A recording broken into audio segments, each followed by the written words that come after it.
Hello everyone, good night with Shipra में आपका स्वागत है। मैं हूँ शिप्रा झा। हर रोज की तरह हाजिर हूँ आपके सामने आज की नई कहानी लेकर। तो चलिए शुरुआत करते हैं। एक समय की बात है, एक गांव में एक धार्मिक व्यक्ति रहता था। कई लोग उन्हें बहुत ज्ञानी बाबा मानते थे, लेकिन कुछ लोग उन्हें पागल समझते थे और बच्चे उन्हें खिलौना बाबा कहते थे, क्योंकि वो उनको खिलौने और मिठाइयाँ देते थे। वो बड़े ही सरल स्वभाव के थे, अपनी जिंदगी भिक्षा मांगकर व्यतीत करते थे। एक अच्छे और सच्चे आदमी की तरह वो उतना ही दान लेते थे जितना उन्हें एक दिन खाने के लिए चाहिए होती थी। उन्हें दान में चाहे कोई सामान मिले, चावल मिले, रोटी मिले, सब्जी मिले, वो बड़े ही सरल भाव से स्वीकार कर लेते थे।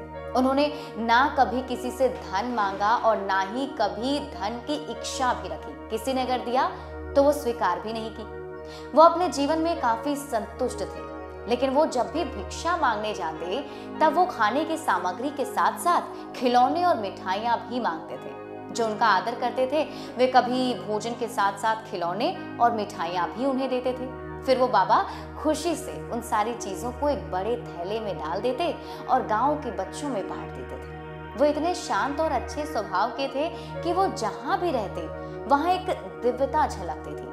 लेकिन अभी तक बहुत से लोग ये समझ नहीं पाए थे कि अगर वो इतने ज्ञानी हैं, इतना बड़ा झूला लेकर फिर क्यों चलते हैं। कुछ लोग हैरान थे कि अगर वो इतने ही आत्मज्ञानी हैं तो वो गंदे कपड़ों में भारी थैला उठाए एक परिश्रमी जैसे खिलौने को बच्चों में बांटने के लिए क्यों मारे मारे फिरते हैं, बजाय इसके कि वो कुछ उपदेश दें, अच्छाई को बढ़ावा दें, पवित्र श्लोकों को बोले।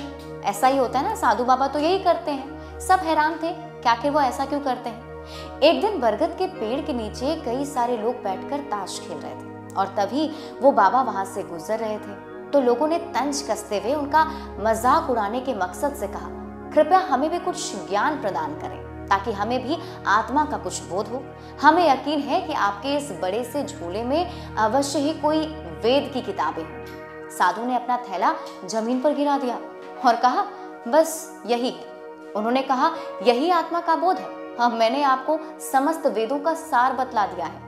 तो उन लोगों ने सोचा कि साधु सच में पागल है। हम लोग जो शक करते थे वो सही है।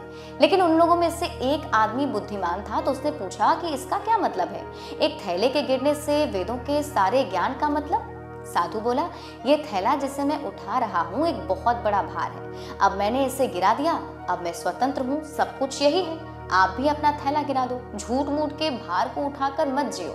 वहां बैठे सभी लोग चुपचाप उन्हें देखते रहे। उनमें से एक बोला, अगर सब कुछ यही है तो फिर अगला चरण क्या है, मतलब आगे का स्टेप क्या होगा। तो साधु ने अपना झोला फिर से उठाया और उसे कंधे पर संभालते हुए बोले, मैं कोई भार नहीं ले जा रहा, मैं तो केवल बच्चों के लिए खिलौने से भरा थैला ले जा रहा हूँ। मेरे पास उनकी खुशी और आनंद का सामान है। ये आपकी जागरूकता और दृष्टिकोण पर निर्भर करता है कि आप इसको भार समझते हैं या अपना धर्म। ये कहकर वो अपने रास्ते चले गए। दोस्तों, भावनाओं की कोई परिभाषा या डेफिनेशन नहीं होती। अपनी नकारात्मक भावनाओं को खत्म कीजिए, अपनी चिंताओं से भरे मन के थैले को खाली कीजिए, अपने आप को पहचानिए, स्वतंत्र बनिए। अभी शुरुआत कीजिए, मुक्त हो जाइए, निडर होकर जिए। तो ये कहानी सुनाने का मकसद सिर्फ इतना सा है कि आपके मन में जो पॉजिटिव और नेगेटिव थॉट्स दोनों बने हुए हैं, कुछ अच्छी चीजें हैं, कुछ टेंशन देने वाली चीजें हैं, तो उन सब में से अपने मन को खाली करने की कोशिश कीजिए। जो नेगेटिव चीजें हैं उसे हटाइए, जो टेंशन देने वाली बात है उसे भी हटाइए।